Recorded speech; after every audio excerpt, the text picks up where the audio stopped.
Hello. Afternoon sir. Good afternoon. बेटा तुम कहाँ से बोल रही हो? सर मैं जयपुर से बोल रही हूँ। जयपुर। जयपुर काय के लिए प्रसिद्ध है? सर जयपुर हैंडीक्राफ्ट्स के लिए है। वहाँ पे बहुत फेमस पोर्ट्स वगैरह भी है। अच्छा, तुमने कॉमर्स में किया है? बीकॉम किया है? Yes sir. कौन से ईयर में किया था? सर 2022। तब से अब तक क्या कर रही हो? सर मैं बैंकिंग की प्रिपरेशन कर रही हूँ।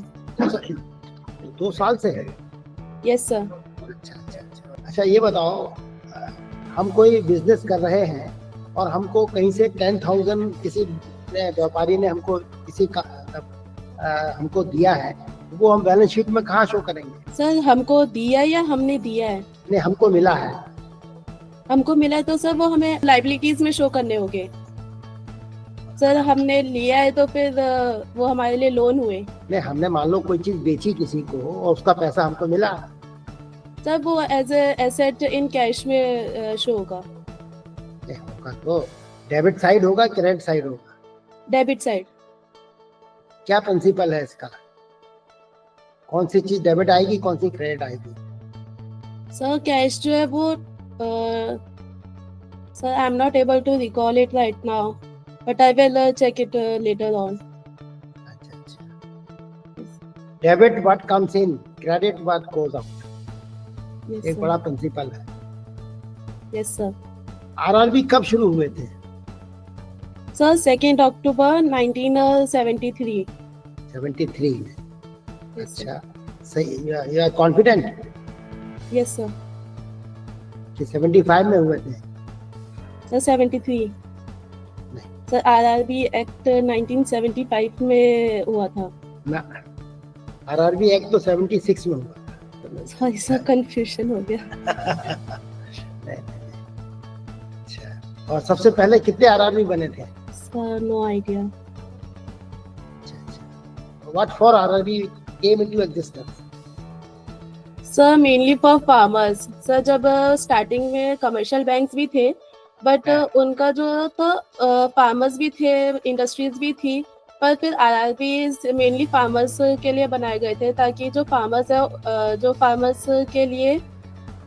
नहीं, आरआरबी का जो पूरा डेफिनेशन है कि क्यों बने हैं उसका क्या है, पूरा बता सकती हो? No sir. टारगेट ग्रुप क्या है उसका? सर अच्छा, अगर फार्मर्स का ही है, एक गांव में किसानों को तो लोन देना है, ठीक है। अगर कोई बिजनेसमैन है, दुकान है उसकी, उसको मिलेगा कि नहीं? यस सर मिलेगा। एमएसएमईज को भी मिलेगा, माइक्रो स्मॉल इंडस्ट्रीज को भी। हाँ, तो अकेला फार्मर्स ही नहीं, और भी जो एरियाज हैं वहाँ के रूरल एरिया के, उनको मिलेगा। Yes sir. 1 हेक्टेयर की साइज क्या होती है? नाम सुना है कि नहीं हेक्टेयर का? सर सुना तो है। अच्छा अच्छा अच्छा अच्छा। अब ये बताओ, एसएलआर क्या होता है? सर एसएलआर जो है वो एक्रोनियम है स्टैट्यूटरी लिक्विडिटी रेशो का। हाँ, क्या हो, बताओ है क्या चीज ये? सर इसमें आरबीआई जो है एक परसेंटेज डिसाइड करती है जिसके अकॉर्डिंग हमें एक कमर्शियल बैंक को या मतलब कोई सी भी बैंक को 1% का जो कैश है वो अपने ही बैंक में रखना पड़ता है ताकि वो फ्यूचर में अनएक्सपेक्टेड यूज में आ सके। कैश रखना पड़ता है? Yes sir. सर कैश और सिक्योरिटीज भी रख सकते हैं। अच्छा, क्या रेट है इस समय एसएलआर का? Sir no idea. अच्छा, एक सीआरआर भी होता है? Yes sir, cash reserve ratio. वो क्या चीज है? सर इसमें आरबीआई डिसाइड करती है कि 1% जो है कैश और सिक्योरिटीज जो है वो आरबीआई के पास जमा करना पड़ता है बैंक्स को। अच्छा, उसका क्या रेट है? आई विल लुक इनटू इट। ये बैंक रेट क्या चीज होती है? सर जिसमें हमें जो हम लोग जो पब्लिक होती है जो अपनी डिपॉजिट करती है बैंक पे, उसके जो बैंक उस पे इंटरेस्ट देता है वो रेट को बैंक रेट कहते हैं। अपने देश में कुल कितने गांव हैं? साक्षी जी, बैंक रिकंसिलिएशन क्या होता है? बैंक रिकंसिलिएशन आपका वो कॉमर्स से है ना? Yes sir. हाँ, तो बताइए बैंक रिकंसिलिएशन। सर इसमें जो हमारी जो ऑर्गेनाइजेशन की एक बैंक अकाउंट बनाते हैं हम, ताकि हम अपने जो बैंक से रिलेटेड जो भी ट्रांजैक्शन होते हैं वो भी लिखते हैं। और फिर सर जो हमारी बैंक के पास जो पासबुक होती है उसमें हम दोनों को कंपैरिजन करते हैं, ताकि जो हमारी कोई भी ट्रांजैक्शन है वो छूट ना जाए। मतलब एक दूसरे का मिलान करेंगे। कोई ऐसी चीज तो हमने चेक जमा किया नहीं, कलेक्ट हुई अभी तक, अब पूछेंगे हमारी चेक कहाँ गई, हमारे पास वो भी चढ़ी नहीं रही। उसी पर्पज से रिकंसाइल यही है। सपोज आप कस्टमर है और बैंक मैनेजर से बात करेंगे, ये मान के चलो, रिकंसाइल नहीं करेंगे तो खाता का समाधान नहीं होगा। Yes sir. जॉइंट वेंचर क्या होता है? सर इसमें 2 और मोर देन 2 जो ऑर्गेनाइजेशन मिलकर एक कंपनी का एस्टेब्लिशमेंट करती है, इसका अंदर एक एक्ट होता है। ओके। जॉइंट लायबिलिटी क्या होती है? सर इसमें 2 और मोर देन 2 पर्सन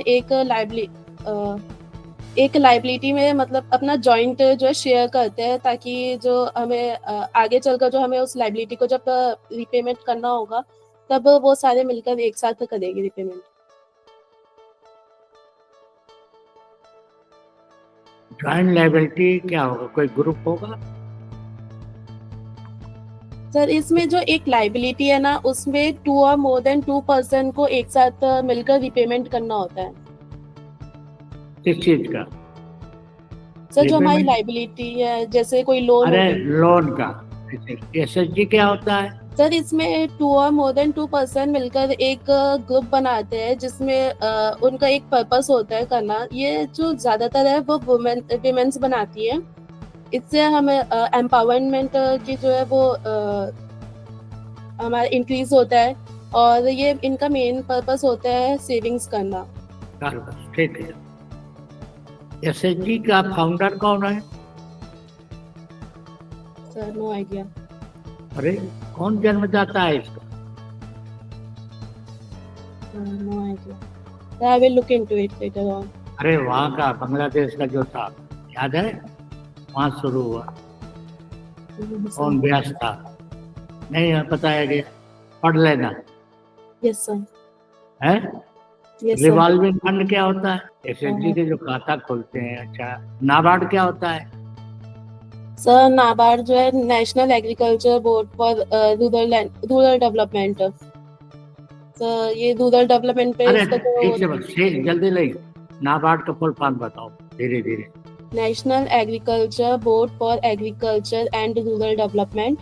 ये जो है रूरल एग्रीकल्चर और रूरल डेवलपमेंट पे मेन काम करते हैं। और आरआरबी जो है वो उसको नाबार्ड जो है वो उसका कोऑर्डिनेशन करता है आरआरबी का। आरआरबी का जो है कैपिटल है, कौन कौन पार्टनर होते हैं? The central government, state government और स्पॉन्सर्ड बैंक। सेंट्रल गवर्नमेंट और state government and sponsored bank. State government, central government, sponsored bank, sponsored bank, है ना?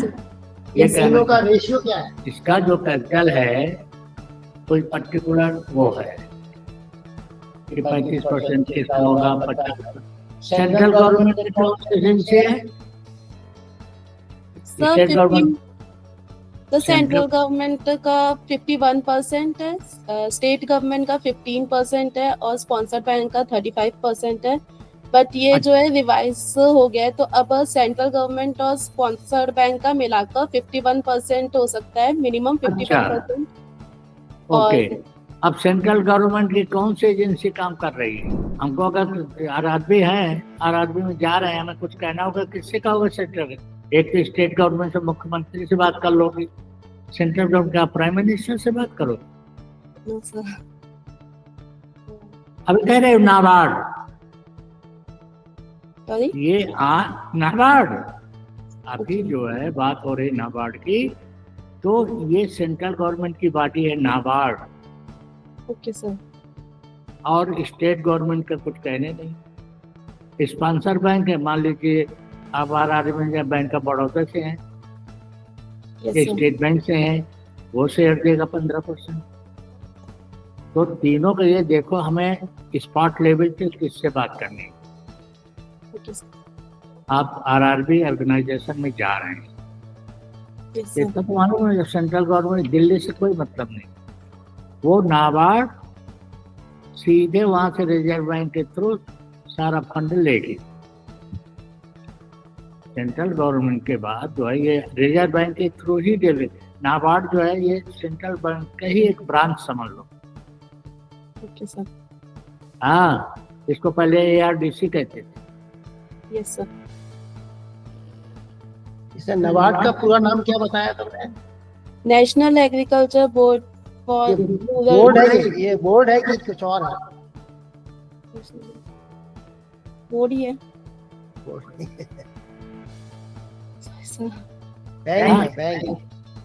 National agriculture and rural development bank. Bank. तुम बोर्ड बोल रही हो। Yes, sir. इसमें digitalisation में ज़्यादा से आसपास के लिए ध्यान से पढ़ लीजिए। Yes, sir. हाँ, और बोलिए आप और कुछ पूछना चाह रहे हैं? तो आप इसमें पूछना चाहें? तो मतलब मैंने थोड़ा सही बोला था क्या? अरे वो सब छोड़िए, आप ये बताइए कुछ हमसे पूछना चाह रही हैं या अपनी सजेशन देना चाह रही हैं? Okay, thank you. Thank you, sir.